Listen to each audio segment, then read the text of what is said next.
फिर इसी तरह से इंस्टीट्यूशनल जो आर्बिट्रेशन है वो आपको इमरजेंसी और इंटरिम रिलीफ्स मैकेनिज्म भी प्रोवाइड करते हैं। मिसाल के तौर पे अगर पार्टीज़ अकाउंट्स फ्रीज़ कराना चाह रही हैं, एसेट फ्रीज़ कराना चाह रही हैं या किसी और तरह का कोई स्टे वगैरह इंटरिम इंजंक्शन लेना चाह रही हैं, तो इस सूरत में जो इंस्टीट्यूशनल रूल्स हैं वो इंटरिम और इमरजेंसी रिलीफ मैकेनिज्म प्रोवाइड करते हैं। जबकि ऐसी कोई रेमेडी एड होक आर्बिट्रेशन में अवेलेबल नहीं है अनलेस के पार्टीज खुद म्यूचुअल कंसेंट के साथ कोई इंटरिम रिलीफ मैकेनिज्म डिसाइड कर लें। आमतौर पे एड होक आर्बिट्रेशन के केस में अगर कोई इंटरिम रिलीफ चाहिए, फौरी तौर पे कोई इमरजेंसी है, तो इस सूरत में लोकल कोर्ट से रजू किया जाता है और वहाँ पर आर्बिट्रेशन की एफिशिएंसी भी मुतासिर होती है और न्यूट्रलिटी भी कॉम्प्रोमाइज़ हो जाती है। फिर इसी तरह से जो इंस्टीट्यूशनल आर्बिट्रेशन है वो कंसोलिडेशन ऑफ डिस्प्यूट मैकेनिज्म भी प्रोवाइड करता है। अक्सर जो बिज़नेस ट्रांज़ैक्शन होती हैं वो मल्टीपल कॉन्ट्रैक्ट्स पर बेस कर रही होती हैं और जब भी उन कॉन्ट्रैक्ट की ब्रीच होती है तो फिर अलग-अलग ट्राइब्यूनल्स में वो कॉन्ट्रैक्चुअल डिस्प्यूट्स चले जाते हैं।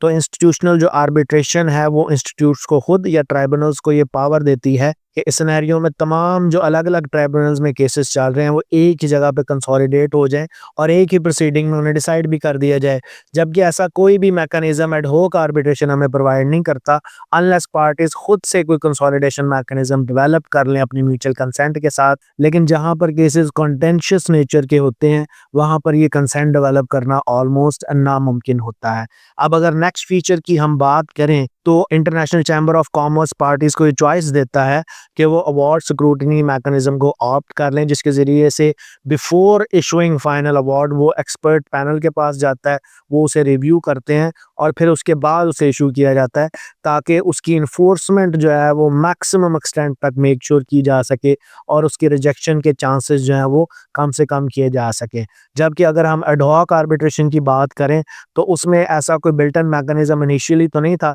लेकिन practitioner with the passage of time peer review की clause ad hoc arbitration agreement में डाल रहे हैं, जिसकी वजह से फाइनली अवार्ड इशू होने से पहले एक पैनल ऑफ एक्सपर्ट जो है वो अवार्ड को रिव्यू करेगा, फिर उसके बाद उसे अनाउंस किया जाता है, उसे इशू किया जाता है। तो बेसिकली आईसीसी मॉडल ही एड हॉक आर्बिट्रेशन में भी कॉपी किया जा रहा है। फिर इसी तरह से एक और अंडर एक्सप्लोर्ड फीचर है इंस्टीट्यूशनल आर्बिट्रेशन का और वो है रजिस्ट्रार लाइट सर्विसेज। इस सर्विस का मकसद ये है कि पार्टी सिर्फ एडमिनिस्ट्रेटिव टास्क के लिए किसी भी इंस्टीट्यूशन की मदद ले सकती हैं, जबकि आर्बिट्रेशन उसमें एड हॉक ही रहेगी, यूनिसेट्रल जो मॉडल है उसके तहत ही चलेगी। ये एक हाइब्रिड सिस्टम है जिसमें आर्बिट्रेशन फ्लेक्सिबल भी रहती है और उसे एक इंस्टीट्यूशनल ओवरसाइट भी मिलता रहता है और ख़ास तौर पर यह मॉडल उन एंटिटीज़ के लिए, उन पार्टीज़ के लिए बहुत अच्छा है जो चाहती हैं कि उनकी आर्बिट्रेशन फ्लेक्सिबल भी रहे और साथ ही साथ एक इंस्टीट्यूशनल ओवरसाइट भी रहे ताकि प्रोसीजरल chaos से बच सकें और एक इफेक्टिव आर्बिट्रल अवार्ड उनके हाथ में आ जाए